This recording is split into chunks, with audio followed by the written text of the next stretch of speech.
Hi guys, it's me again. I'm safe. Luckily, nothing had to be broken for me to get out of the elevator. We tried like all of the push this button, push that button. I called Florida Lifts like the uh, before we called rescue to see like we went through all the different button push options for trying to disengage the lock and nothing worked. And then that's when we called the non-emergency line. Because just so you know, guys, unless it's like an emergency, like if I was trapped in there and I didn't have air, which I had plenty of air, you know, I was at risk of dehydration. I just walked outside. You know, any of those things where it was an emergency, you have the non-emergency line for your sheriff, um, city police, county police, whatever it is. Um, get those local numbers and use those instead so you're not clogging up the 911 line.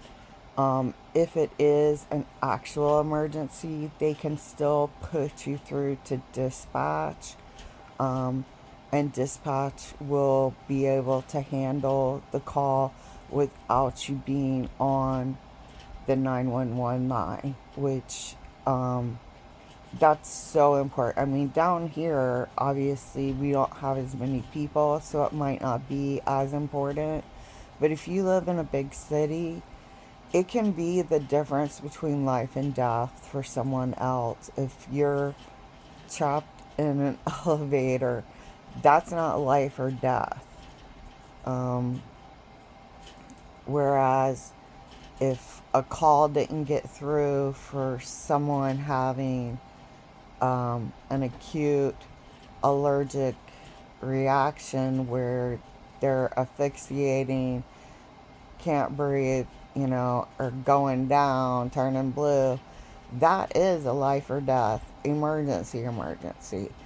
And if they can't get through because your one call is taking that emergency line, you could be responsible in a way for and you know, it's not to say that what you feel as an emergency is beneath other people's needs, but just think honestly before you dial 911.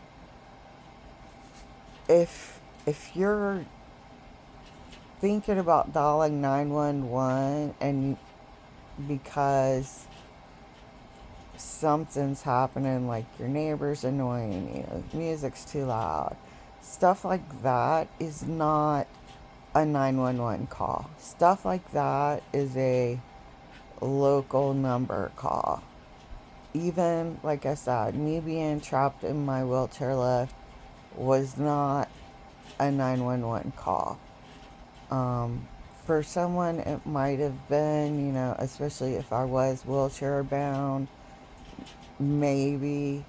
Um, but just if you're just staying calm in a situation can, and that's another thing too, is if you're taking the time to think about, is this really life threatening? If you're taking that time to ask yourself that, you're also calming yourself down because you're able to say, well, no, this isn't life threatening. So I'm fine. I can wait, you know, 5, 10 minutes for somebody to be able to get here and, you know, figure out my situation or whatnot. Um, so please, if you don't have it, look it up. Get your county, sheriff, your city, all of those agencies, get their local non emergency line, and put that in your phone. So it's just as fast, if not faster, than dialing 911. All you have to do is look in your contacts, non-emergency line. So if it is something where they need to use dispatch, just like today with me, I called, the desk sergeant answered. She's like, it's not a problem. I'm going to put you over to dispatch, and they'll get somebody over to you. And then I'm going to dispatch without having to be triaged on the emergency line. The triage, which is like where they're doing that same kind of um, rating of level of emergency. So that's what the triage is in this case, where they're rating, okay, what level is this emergency? Is it a threat to life? What is it? Um, and how's best to handle it. So in this case, she transferred me over to dispatch. Dispatch is able to just send a message to the local fire department. They came over without lights and sirens. They came over just, regular.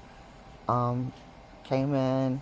We tried a couple things. It actually ended up, they turned off the power, turned on the power, and I was able to unlock the door then. So that was good. And then they were so kind. They actually carried my boxes upstairs and put them in the house, which was super helpful. We got the video of the baby deer. My concern with that situation is Mama's missing. So the baby deer was in my yard, um, even through the whole hoopla of the fire truck being there. But then it got scared off by someone. I like went out after because I wanted to kind of watch it and see if Mama was gonna show up, and it got scared by something, and it zoomed across the street to, there's like woods across the street.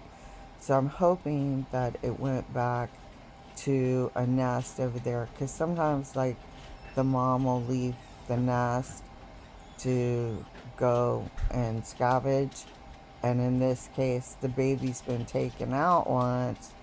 So the baby's like, yo, Mom, where you at? And decided to go look for Mom the last places Mom took it. So hopefully everything's okay and the baby just went back to the nest.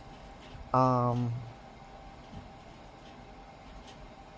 nothing's happened to Mom. But unfortunately, when people don't pay attention to what's going on, they kill our deer.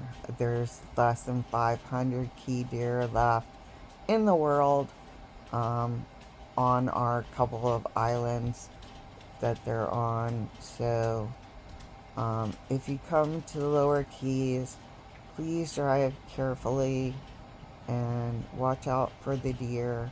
They are miniaturized deer. It's a subspecies of the Virginia whitetail, but miniaturized. So they're going to be smaller. Don't call them to your car. Don't try to feed them. That's ways that get them to feel comfortable around the road. I had one deer I kept having to try and shoo off of the road because some moron had thrown food, I guess, out their window in the middle of the road. And so the deer is standing in the middle of the road eating something off of the road. And so it's like kind of a blind bridge right before that intersection. So it was just a really dangerous situation. So please don't be a jerk. If you're around wildlife, it's wildlife.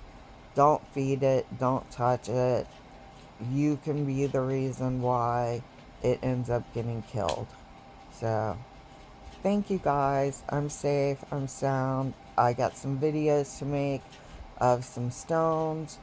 My box that I had today was my containers for all of the stones I have coming from Imperial Cabochon.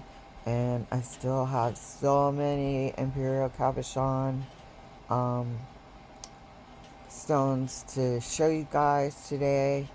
I don't have the light on because just I don't want to give myself a headache right now. I gotta lower the blood pressure. But I will get to that in a couple minutes. I also found another vendor, Nor Jones, I think it is. I have to look up the exact name. And we're going to be doing a big order with them. So that'll be something to look forward to coming up. They have a really interesting thing on their Etsy page that you can buy $350 worth of items in their store, and then you can get 200 randomly selected stones for free. So look at their stuff. If you're buying a lot of things, um, you may want to talk to them about bulk buying of stuff because you may be able to work on some pricing with them. They seem open to um, price adjustments if you're gonna buy a lot of stuff. So we will talk later, guys. I will be doing some videos for Imperial Cabochons. See you later. Bye.